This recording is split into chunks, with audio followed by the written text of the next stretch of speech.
Sir ये land पे नहीं हो पा रहे हैं, क्या दिक्कत है? अब उन्हीं की तरफ से दिक्कत होगी, हमारी तरफ से दिक्कत नहीं है। सीट भी खाली है। जैसे सीट को लिए करते हैं रिजर्व सीट, तो उस पर आती है अनुमति नहीं दी गई।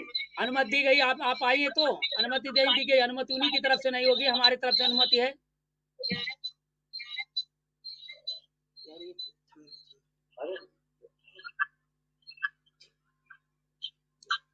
कार्ड बनाने दिया था, बनवाया नहीं।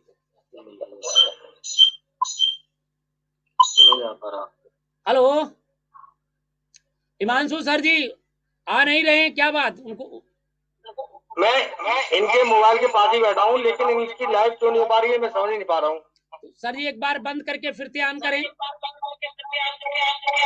ठीक है।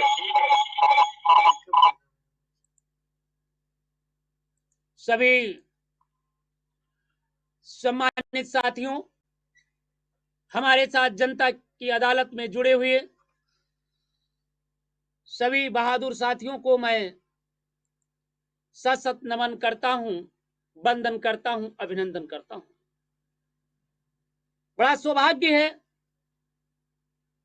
कि हमारे साथी लगातार आते हैं, अपनी मन की बात कहते हैं, अपनी पीड़ा को कहते हैं। आपने भी देखा होगा कि बिल्कुल विधानसभा में लाइव प्रसारण का मैं दिखा रहा था। पूर्व मुख्यमंत्री और उत्तर प्रदेश के मुख्यमंत्री,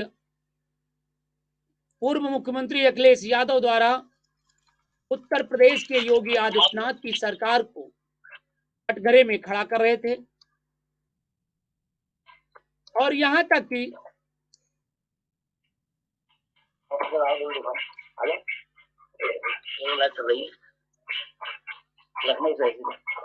और नमस्कार सभी बिंदुओं को। नमस्कार नमस्कार नमस्कार। और इतना नहीं, मैं बताना चाहूंगा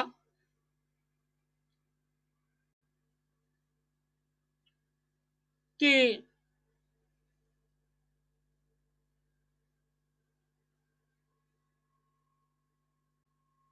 सीएम योगी आदित्यनाथ भी विधानसभा में बोल रहे थे, उनका जवाब भी आ रहा था और हम सभी लोगों ने सुना। उमेश पाल के हत्याकांड में शामिल रहे अतीक का करीबी मुठभेड़ में ढेर, सीएम ने कहा था मिट्टी में मिला देंगे। उत्तर प्रदेश के मुख्यमंत्री योगी आदित्यनाथ ने, कल मैंने सुनाया था सदन में, साफ साफ कहा था कि जिसने उमेश पाल की हत्या में शामिल हैं उन लोगों को मिट्टी में मिला देंगे। ये मैं नहीं कह रहा हूं, सीएम योगी आदित्यनाथ ने स्पष्ट सदन में कहा था। इसके बाद क्या हुआ जरा देखिए, गौर करिए, और हम आपको पूरी तस्वीरें दिखा रहे हैं और इन तस्वीरों का भी गौर करिए। आखिर मामला क्या हुआ यह भी हम बताएंगे। मिली जानकारी के अनुसार में नेहरू पार्क में अतीक गैंग का बदमाश अब एनकाउंटर में ढेर हो गया। बताया जा रहा है उमेश पाल के हत्याकांड के दौरान अरमिजेन के काट रहा था। बताया जा रहा है उमेश पाल के हत्याकांड के दौरान अरवेज के क्रेट कार चला रहा। बताया जा रहा है जिस समय उनकी हत्या हुई थी उस समय वो गाड़ी चला रहा था। उमेश पाल हत्याकांड को लेकर उत्तर प्रदेश के मुख्यमंत्री ने सदन में आश्वासन दिया था कि माफियाओं को मिट्टी में मिला देंगे। सोमवार को इसकी झलक भी देखने को मिली, जहां पर मुख्यमंत्री योगी आदित्यनाथ ने सदन में ललकार रहे थे। प्राप्त जानकारी के अनुसार प्रयागराज के नेहरू पार्क में अतीक गैंग से जुड़ा बदमाश अरबाज का वो सोमवार को एनकाउंटर होना बताया जा रहा है। उमेश पाल के हत्याकांड के दौरान अरवेज क्रेटा कार चला रहा था, जिस नेहरू पार्क में बदमाश का एनकाउंटर हुआ है उसमें उमेश पाल के घर से करीब 2 किलोमीटर बताया जा रहा है। जरा गौर करिए, हम आपको पूरी तस्वीर भी दिखाएंगे और बताएंगे। हमारे साथ तमाम साथी जुड़े हुए हैं, मैं उन साथियों से भी कहेंगे कृपया बने रहिए और फिर मैं आप लोगों को लाइव पर भी लेंगे। सोमवार को अरवेज पैशन प्रो बाइक से जा रहा था। मुखबर से सूचना मिली कि आधार पर पुलिस ने घेराबंदी कर दी। इसी दौरान वो नेहरू पार्क पहुंच गया, जहां दोनों तरफ से फायरिंग हुई और एनकाउंटर में अरवैज को गोली लगी, तो वहीं पर एसओजी टीम ने एक सदस्य घायल होने की सूचना प्राप्त हो रही थी। अरवैज को यस आर्यन ले जाया जा रहा था। रास्ते में उसकी मौत होने की सूचना प्राप्त हो रही है। आपको बताते चले, जरा गौर करिए, देखिए, मैं आपको बताते चले। अरबाज प्रयागराज के पूरा मुक्ति में सलाहपुर का रहने वाला था। गैंग का पुराना सदस्य था। उमेश पाल की हत्याकांड के वक्त यही हमलावर की कार चला रहा था। अरबाज खान पुत्र आफाक खान 25 वर्ष उम्र बताई जा रही है। पुलिस का कहना है मौके से 2 बदमाश भागने में सफल रहे। उनकी तलाश जारी है। हम अब बात करेंगे, उत्तर प्रदेश की सदन की बात कर रहे थे, उत्तर प्रदेश की पुलिस की कार्रवाई की बात कर रहे थे, और लगातार पुलिस भी कार्रवाई कर रही है और ये भी बड़ी कार्रवाई करी है और हम आपको ये भी बताएंगे, जरा सुनिए। अतीक अहमद की पत्नी साइता ने मुख्यमंत्री से की सीबीआई की मांग। माफियाओं के वकील ने कोर्ट में दाखिल की अर्जी। अतीक अहमद की पत्नी साइता मुख्यमंत्री से सीबीआई जांच की मांग की। माफिया के वकील ने कोर्ट में सीबीआई की जांच करने की बात कही है। जरा गौर करिए, हम आपको पूरी तस्वीर दिखा रहे हैं। जरा हम वो दिखाएंगे, सीबीआई से जांच के कैसे मारा गया है वो भी हम बताएंगे। अतीक अहमद की पत्नी ने साइता परवीन ने मुख्यमंत्री योगी आदित्यनाथ को पत्र भेजकर उनके पोर्टल पर शिकायत दर्ज कराकर उमेश पाल हत्याकांड की जांच सीबीआई से कराने की अपील की है। इसके अलावा अहमदाबाद की जेल में बंद अपने पति अतीक की कोर्ट में पेशी वीडियो कॉन्फ्रेंस से कराए जाने की मांग की है। साथ ही पुलिस हिरासत से दोनों बेटा अवन और इम्ज को रिहा करने की डिमांड भी किया है। जानकारी अतीक अहमद के वकील ने जानकारी दी है। उल्लेखनीय है, आपको बताते चले, उमेश पाल हत्याकांड में अतीक अहमद, अशरफ के साथ ही अतीक की पत्नी साइता परवीन को नामजद मुजरिम बनाया गया है। साइता परवीन के घटना के बाद फरार हैं, जबकि उनके दोनों बेटों को पुलिस ने पकड़ लिया है। उनसे पूछताछ की जा रही है और एक बेटा अशद, जो सीसीटीवी फुटेज में फायरिंग करते हुए दिखाई देते हुए फरार हो गया है। अतीक अहमद के अधिवक्ता विजय मिश्रा ने मुख्य न्यायिक मजिस्ट्रेट कोर्ट में दाखिल की अर्जी। पूर्व सांसद बाहुबली अतीक अहमद के अधिवक्ता विजय मिश्रा की ओर से मुख्य न्यायिक मजिस्ट्रेट सीजेएम की कोर्ट में अर्जी दाखिल की गई। अर्जी में मांग की गई कि अतीक अहमद के 2 छोटे बेटों को पुलिस बिना बताए ही उठा ले गई है। अर्जी के अनुसार न तो रिमांड कोर्ट के समक्ष पेश कर रही है और न ही वंचित बना रही है। कंप्यूटर में अर्जी चढ़ाने के बाद सुनवाई हो सकती है। अर्जी में धूमनगंज पुलिस के ऊपर गंभीर आरोप जड़ते हुए लगाया है। तो ये आपका आज हम कुछ कार्रवाइयां सुना रहे थे। अब हम आपको बताएंगे, जरा देखिए, और हम आपको ले चल रहे हैं, जरा हम उस पे भी दिखाएंगे, जरा हम तस्वीरें दिखाएंगे। उमेश पाल को पोस्टमार्टम करने वाला डॉक्टर भी हैरान, 6 गोलियों से पार कर दिया था। एक अटकी रही जिंद छोड़ना नहीं चाह रही थी। जरा देखिए, जरा गौर करिए, उन तस्वीरों में सन्नाटा पसरा हुआ था। जब उमेश पाल के हत्याकांड की कहानी है। इस हत्याकांड के बाद पूरे क्षेत्र में सनसनी फैली हुई है। आखिर में सीबीआई की मांग की जा रही है। और जरा देख सकते हैं, ये तस्वीरें बहुत साफ साफ आ रही हैं और आप देख सकते हैं जी। अब हम बात करेंगे, हमारे साथ जुड़े हुए हैं जी भाई अरुण।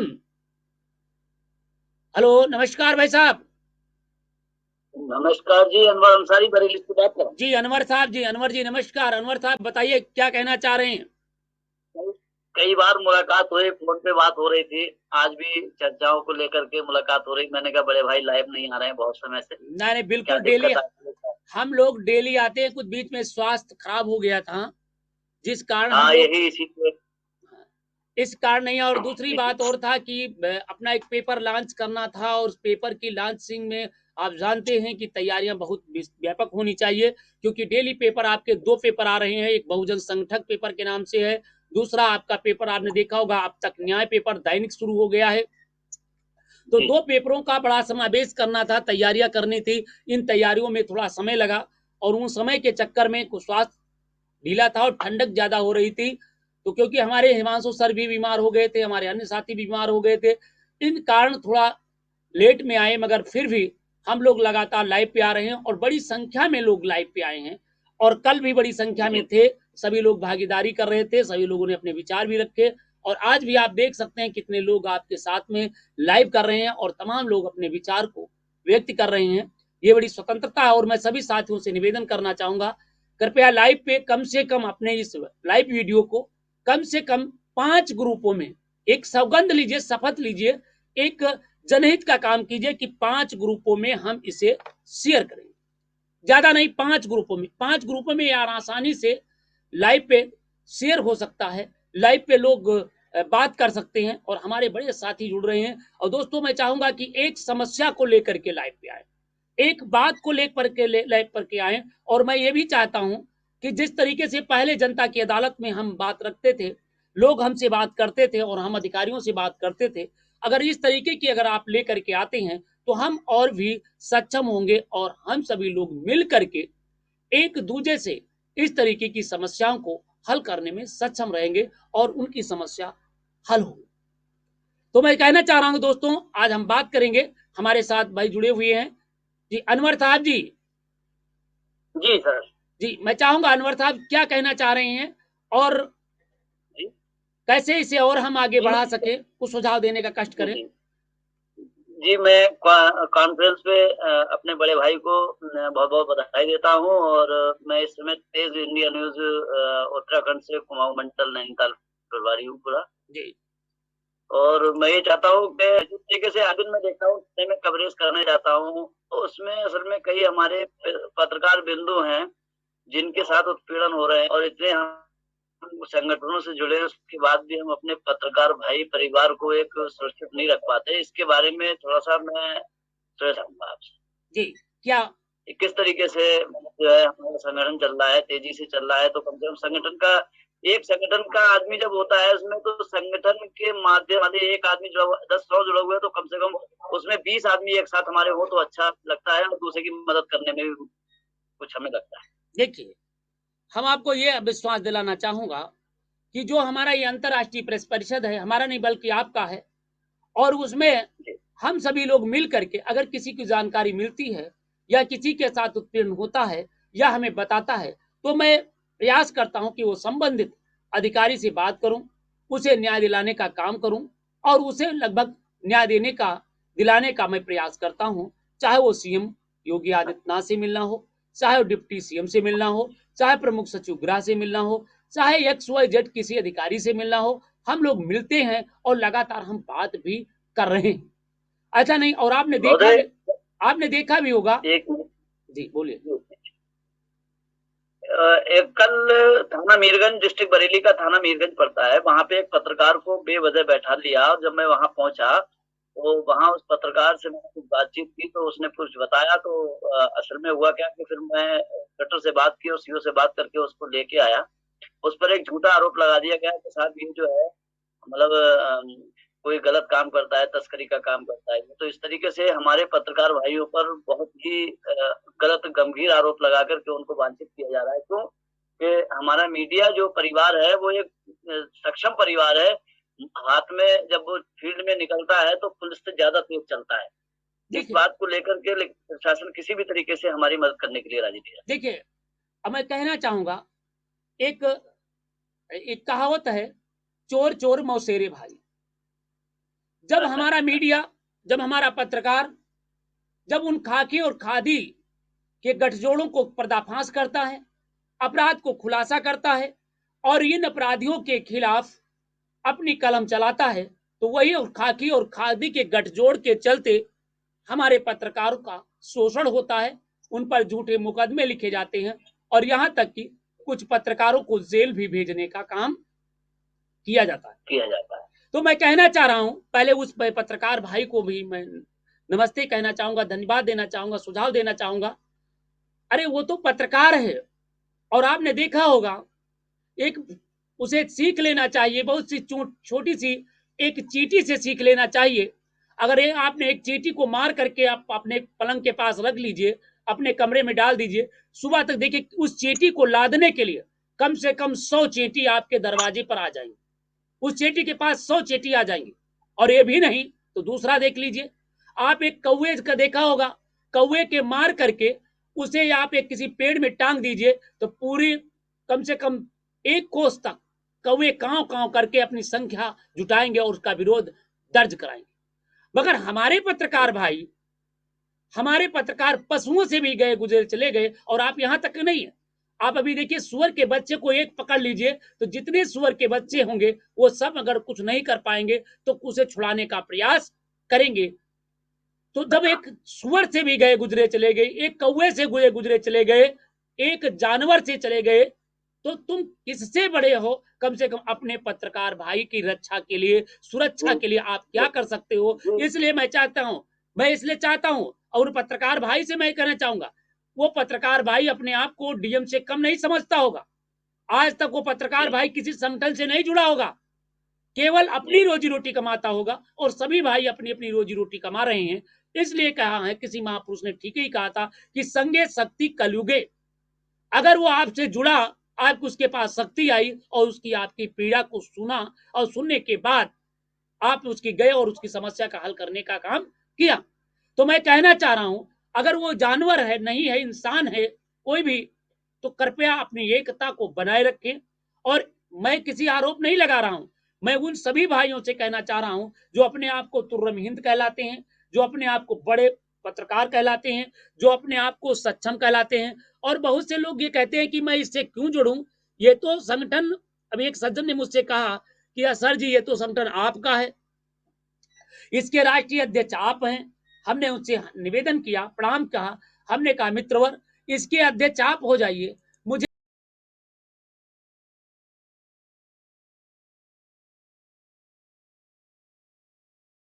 सदस्य बनना का चाहूंगा, हम आपकी सेवा में करना चाहूंगा, क्योंकि मुझे इससे कोई फायदा नहीं हो रहा है बल्कि मेरा ही नुकसान होता है। तो हम आपको ये कहना मैं ये कहना चाह रहा हूं कि बिना संगे शक्ति कलयुग, अगर जब तक संगठन नहीं होगा, आप एक साथ नहीं जुड़ेंगे, तब तक आपका कोई भला नहीं कर सकता है। आपकी पीड़ा मैं क्या जानूं?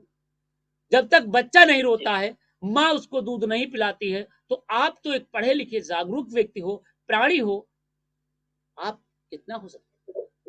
कल जो पत्रकार साहब के साथ में घटना हुई थी, एक छोटी सी बात कहना चाहूंगा। जो पत्रकार साहब के साथ में घटना हुई थी, उसमें कई ऐसे पत्रकार थे जो उसकी बात को सुन के चले आते थे, लेकिन उसने लास्ट में मेरा नंबर लगाया। भाई साहब, मेरी बात देखिए, हमने क्या कहा, आपने सुना। देखिए, पूरी दुनिया के अंदर, पूरे विश्व बताते हैं कि तमाम जानवरों और इंसानों में भगवान ने तमाम सृष्टि बनाई है, तमाम उत्पत्ति की है, पशु पक्षी पेड़ पौधे, सबसे बुद्धिमान इंसान को बनाया है।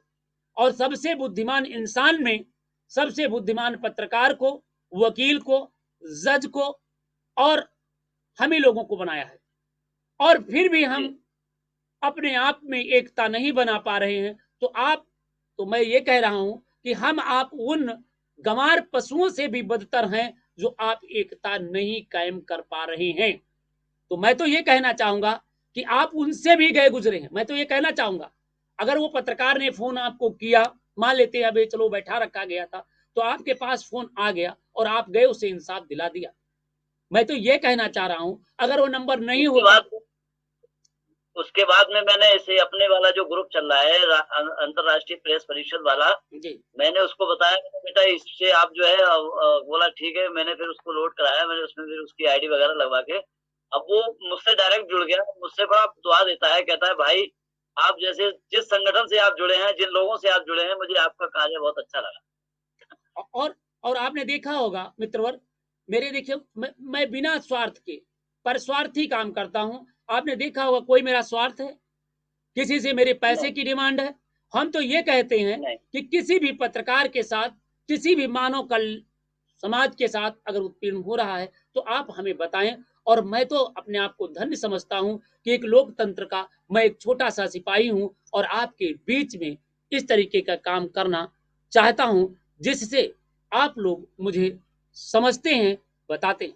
तो इसलिए मैं आप लोगों को सभी को धन्यवाद देना चाहूंगा कि अगर आपके क्षेत्र में किसी के साथ जुल्म होता है, जास्ती होता है, अन्याय होता है, अत्याचार होता है, भ्रष्टाचार होता है, या किसी से कोई घुसपत मांगता है, तो कृपया आप उसका ऑडियो वीडियो हमें भेजें। मैं आपकी समस्या को अपनी समस्या समझते हुए आपकी आवाज को शासन प्रशासन तक पहुंचा करके आपको न्याय दिलाने का प्रयास करूंगा। और मैं यहां तक कि आपको भरोसा दिलाता हूं कि आपको इंसाफ जरूर मिलेगा। ये मेरा पूरा प्रयास है। का कीमती वक्त निकाल के अंसारी साहब से आपने इतनी गुफ्तगू की और कुछ सजेशन भी दिए और कुछ सुझाव भी दिए, उन पर मैं मद्देनजर रखते हुए आपकी सभी बातों का ध्यान रखते हुए और जो है अगली हमारे जो सभी भाई लोग बैठे हुए हैं उनके लिए मैं प्रणाम करता हूँ। नहीं, मैं अंसारी साहब जानना चाहूंगा कि इस संगठन में और क्या किया जाए जिससे लोग अधिक से अधिक लोग इसे लाभान्वित हो सके और इसका लाभ पा सके। सर मैं डेली अपने इस ग्रुप को, इस ऐप को हर ग्रुप में डालता हूँ। मैं कम से कम कुमाऊं मीडिया नैनीताल मंडल से एक चला रहा हूँ, पूरे 215-20 लोग जुड़े हुए हैं। कई लोगों ने अपने वाले ग्रुप में जुड़ चुके हैं, क्योंकि मैं जब भी डालता हूँ तो मैं ग्रुप में डालता हूँ और ग्रुप में डालने के बाद में लोग जुड़ जाते हैं।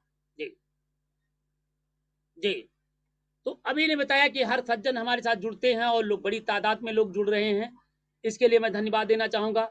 भाई हमारे साथ भाई हिमांशु सर जी। जी सर। क्या लगता है कि फागुन के रंग को खेल रहे हो, फागुन के रंग को घर ही में खेल रहे हो? नहीं, ऐसा नहीं है सर जी, अभी सातनी से लौटा हूं मैं ये नहीं कह रहा हूं, मैं जो कह रहा हूं मैं कुछ लग रहा है गुनगुनाहट या फिर कुछ और ही है? अब बताया। हमें लग रहा है कि बड़ी दूर से आए हो और कुछ घर में सुनाई पड़ रहा है। क्या हो रहा है? होली की तैयारियां चल रही हैं सर। हम समझ रहे हैं, कचड़ी और पापड़ की तैयारियां चल रही हैं। जी और लखनऊवासी हमारे यहाँ पधार चुके हैं। जी, बहुत बहुत धन्यवाद। और मैं इसके लिए मैं आपको बधाई के पात्र समझता हूं। और आपका इंतजार हो रहा है, आप कब आ रहे हैं विद टीम? मैं बहुत जल्दी आने वाला हूं, क्योंकि मैं मित्रों बताना चाहूंगा कि इस वक्त जो मेरा लक्ष्य है, सबसे पहला मेरा लक्ष्य है कि हमने जिस दिन आप हमको वहां पर एक जमीन दिला देंगे वहीं पे, क्योंकि मैं चाहता हूं हम आएंगे तो 2-3 दिन रुकेंगे और वहां पर आपके यहाँ से जमीन रेंट पे चाहिए या परचेज करनी है? हमको परचेज करनी है, क्योंकि मुझे 300 स्क्वायर फीट जमीन चाहिए, क्योंकि वहां पे हमें एक ऑफिस खोलना है और जो परमानेंट ऑफिस हो, क्योंकि चैनल के नाम से अखबार के नाम से होना चाहिए परमानेंट, और मैं वहां से एक नया संस्करण निकालना चाहूंगा। ये मैं बहुत पहले बता चुका था, इतने दिन हो गए शायद आप ध्यान नहीं देते हैं। आपने देखा होगा, हमने धीरेन्द्र बहादुर से भी कहा हूं कि आपको धीरेन्द्र बहादुर जी आपको भी 300 स्क्वायर फीट जमीन ढूंढना है। तो हमारे यहाँ या तो इंडस्ट्री एरिया में आपको चाहिए तो थोड़ा सा दूरी पे मिलेगी, और शहर में देखिए मेरा अखबार जितने भी हमारे यहाँ है, देखिए मैंने बताया हूँ, हमने ये बताया हूँ कि देखिए बहुत दुखद हमारे पत्रकार साथी ये राम कुमार जी हैं जी, जिनको ग्राम पंचायत के प्रधान के भाई ने लाठी डंडों से सरकार जन में बात कर दिया था, और केवल एक ही चीज थी कि उसने कहा मैं जनहित में कर सकूंगा। ऐसा हमारे पत्रकार मानना है। मैं आपसे पूछना चाह रहा हूँ, कौन सा प्रधान है जिसने ऐसा किया है? कृपया उस प्रधान का नंबर दिया जाए, और मैं अभी उसी वक्त बात करूंगा प्रधान ने कौन किया है, फिर वो थाना में एप्लीकेशन दिया है नहीं दिया। धीरेन्द्र जी, वहां एप्लीकेशन देने गए तो वहां उस समय थानेदार ने एक पत्रकारों के समूह को उन्होंने क्या किया, उन्होंने भी मतलब एक जो टेबल होता है पढ़ाना, रिपोर्ट ना लिखने की, वो पढ़ाने लगे। लेकिन बाद में पत्रकारों का समूह वहां इकट्ठा हुआ। अभी मामला लंबित है सर, उस पर उचित कार्रवाई नहीं हो पा रही है जी। ये किस तारीख की घटना है? क्या वो हमारे समूह से जुड़े हुए हैं पत्रकार महोदय? राम कुमार जी लाइव पर जुड़े हुए थे, बहुत पहले जुड़े हुए थे। लाइव से जुड़ने से नहीं होता, क्या हमारे संगठन के सदस्य हैं? अब ये तो सर अभी पता करना पड़ेगा, नंबर मैं भी उनका तलाश रहा हूँ। देखिए, क्या वो, देखिए दो तरीके के लोग होते हैं कि वो स्वार्थ की मंडी में यहाँ से करके चले जाए हैं। कम से कम अभी मान लीजिए मैं प्रशासन से बात करूं या आपसे कहूं तो आप यही कहेंगे कि आप कौन हैं, क्या आप हमारे उस संगठन के हैं? अगर वो पत्रकार होने के नाते, अगर ये जनता होने के नाते बात करें तो मैं अभी नंबर हमें दीजिए, थाना अध्यक्ष का नंबर दीजिए। और पत्रकार अगर इस तरीके का है तो हम हर तरीके से उसकी मदद करना चाहूंगा, जैसे आम जनता की मदद करता हूँ। पे खबर चली थी, उसी खबर के मतलब बाबत वो पुष्टि है मेरे पास। देखिए इस तरीके की मित्रों में देखिए धीरेन्द्र जी, हम किसी खबर को संज्ञान नहीं लेते हैं। पीड़ित व्यक्ति आपके साथ 8,000 लोग जुड़े हुए हैं, आपको उसे संगठन में जुड़ा हुआ है, क्या वो आपको इंगित किया? क्या वो संगठन को जानकारी दी?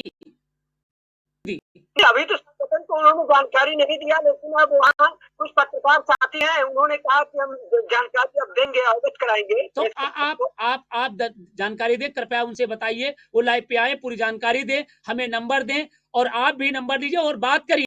अभी मैं हूँ और मैं अभी अधिकारियों को लाइन पे लेके बात करूंगा, मगर पीड़ित तो व्यक्ति की समस्या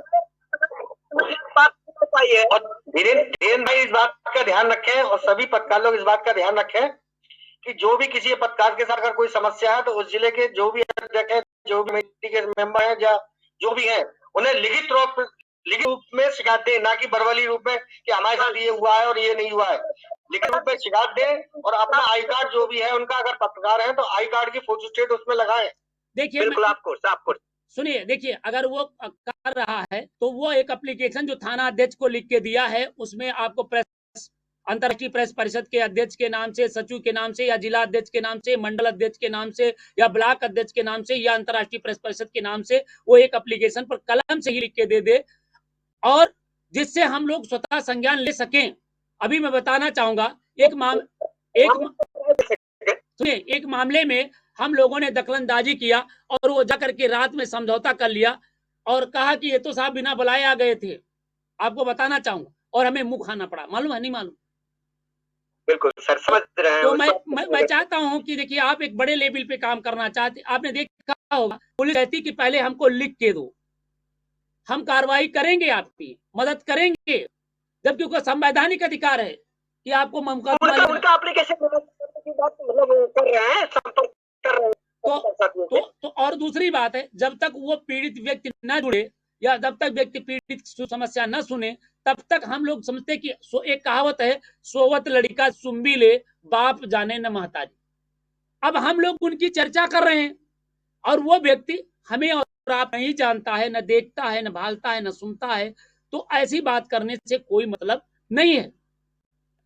अभी हम बात कर रहे हैं कि अभी मैंने अधिकारी से, मान लीजिए अभी मैं अधिकारी को लाइन पे लूं जनता की अदालत के माध्यम से और बताऊं, तो कौन कहेगा कि मेरे साथ घटना घटी? मैं लाइन पे लूं, नहीं सर, अभी अभी न्याय संगत नहीं, एप्लीकेशन उल्टा आ जाने दीजिए सर। वही जी। पत्रकार साथी ने कॉल किया तो मेरे पास, तो वो मुझे दे दे तो कल इस पर चर्चा हो। देखिए, मैं उनसे चाहूंगा, उस पत्रकार मित्र से भी चाहूंगा, अगर उसे इंसाफ मिल रहा है तो अच्छी बात है, अगर नहीं मिल रहा है तो कल वो लाइव पे आए, हम लोग उस पर बात करेंगे। वैसे संबंधित अधिकारी आप भी लिखिए, अगर आपको जानकारी है, उसका नंबर है तो आप दीजिए, मैं उसको व्यक्ति फोन करके पूछूंगा और मैं सक्षम अधिकारी से भी वार्ता करूंगा कि आखिर उसे इंसाफ क्यों नहीं मिलता है और उसकी अपने बड़े भाई पत्रकार धीरेन्द्र सिंह भाई से मैं कहना चाहूंगा कि ये जो मामला है कौन से थाने का है, कौन से जिले का है, ये जानकारी है? बस्ती के लालगंज थाने का है, बस्ती के सर। और आप चले जाइएगा, आप अभी मैं बस्ती, लेकिन हमको आज प्राप्त हो जाने दीजिए, एप्लीकेशन प्राप्त हो जाए। वो तो जनहित में मुद्दा बहुत जोर शोर से उठा था, लोगों ने सभी ने मतलब संवेदना व्यक्त की पत्रकार के प्रति। सुनिए राठौर भाई, वैसे आपकी जो आपको जाना है वो चले जाए, लेकिन आगे से सभी लोग ये ध्यान रखें, पहले एक जो भी हमारे पदाधिकारी है, जो भी जिले से पदाधिकारी है, अंतर्राज्यीय प्रेस परिषद से जो सम्मानित पदाधिकारी है, जिले में है, मंडल में है, जहाँ भी है, अगर उनके अंडर में कहीं भी कोई अगर समस्या होती है तो सबसे पहले लिखित रूप में जो हमारी संगठन है, जो भी वहाँ का पदाधिकारी है, उसके प्रति एक लेटर जरूर दे, जिसके बाद अंकल जी आपसे अंकल जी मैं हिमांशु अंकल जी से थोड़ा सा निवेदन करूंगा, गुजारिश करूंगा कि जो हमारे इस अंतर्राष्ट्रीय प्रेस परिषद के जो भी पदाधिकारी हैं, उनकी हमें अगर लिस्ट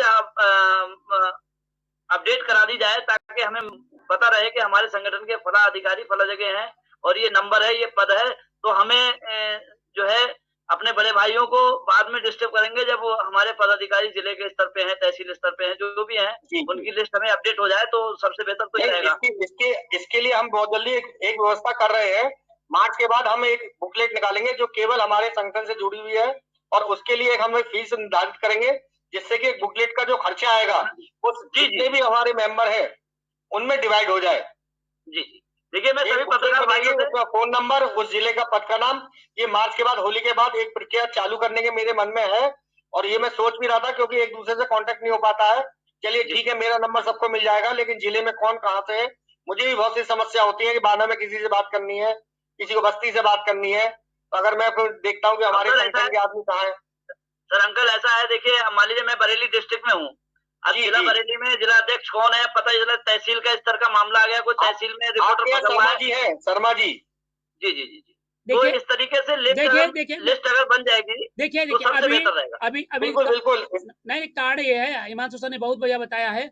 हम लोग अभी अगले महीने में होली के पर्व पे हम एक विशेष एक डायरी प्रकाशन करने जा रहे हैं, जो अंतर्राष्ट्रीय प्रेस बरेली मंडल से हमें भी दे दीजिए को।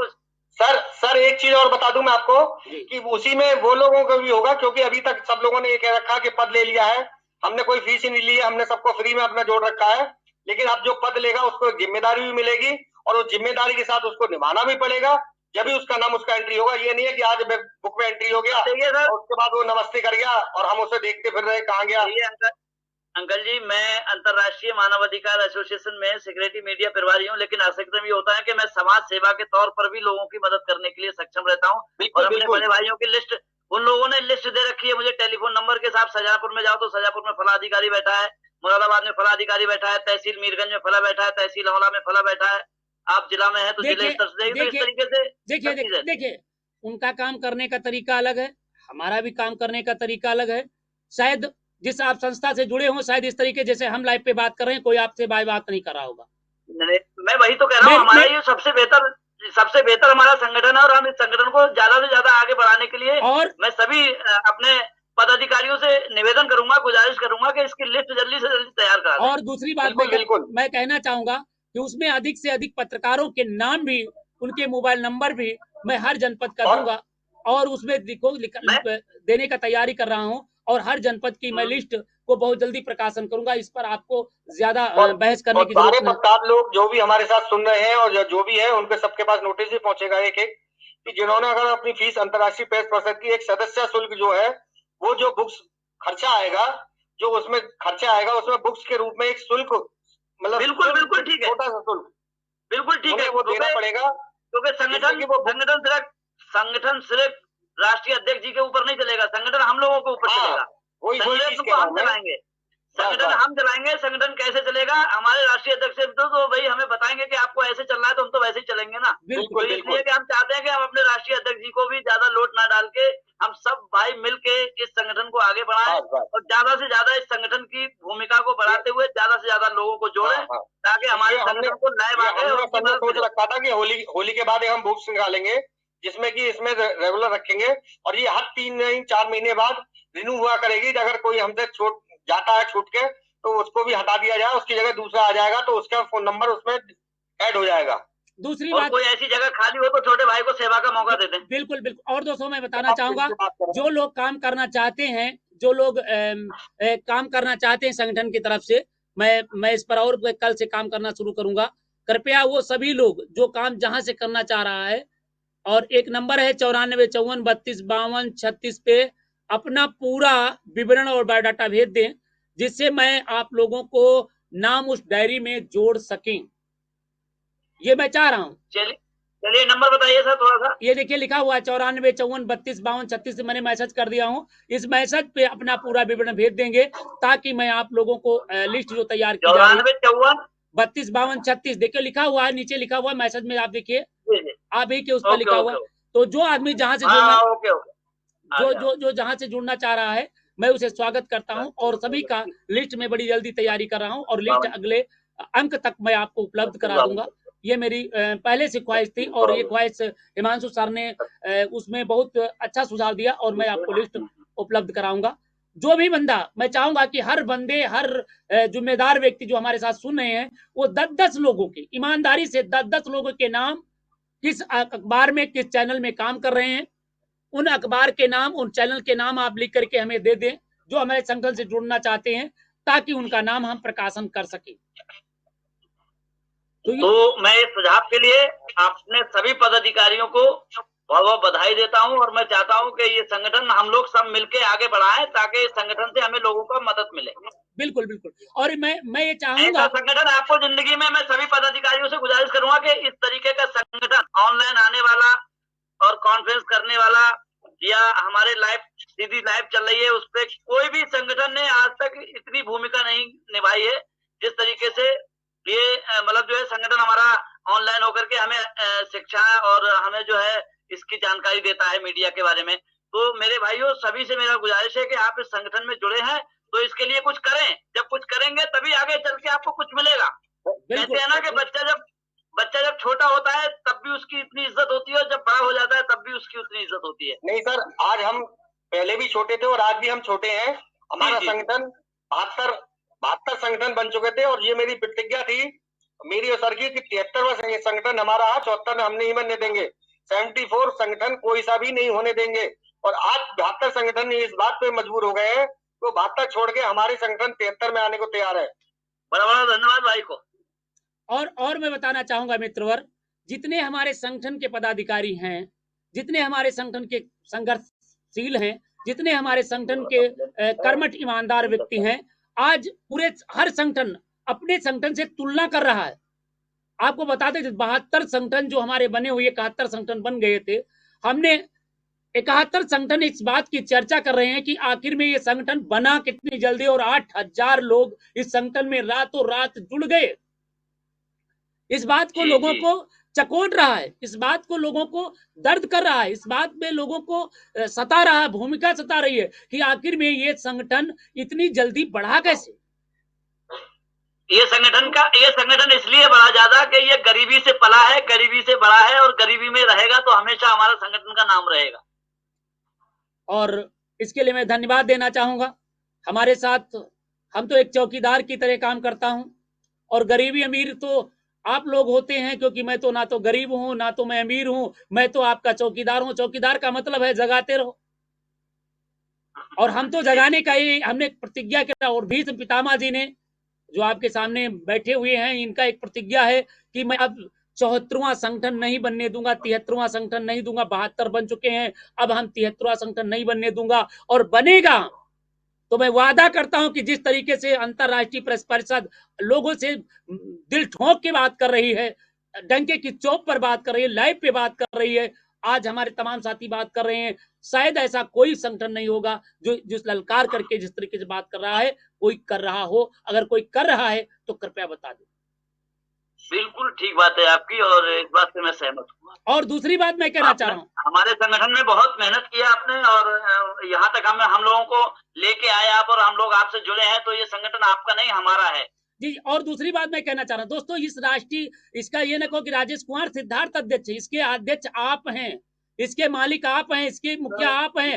हम तो इसमें केवल इतना मैं जानता हूं, केवल मैं इसका एक नायक हूं, मैं एक इसका खेने वाला, नाव को पतवार खेने वाला एक मैं चौकीदार हूं जो अपनी जिम्मेदारी को निभा रहा हूं। आप इसके मालिक हैं, आप इसके हकदार हैं, आप इसके अध्यक्ष हो सकते हैं। दोस्तों, तमाम संगठन होते हैं, वो कहते कि मेरे संगठन में ना जुड़े। हम तो ये कहते कि आप मेरे संगठन में जुड़िए, आप मेरे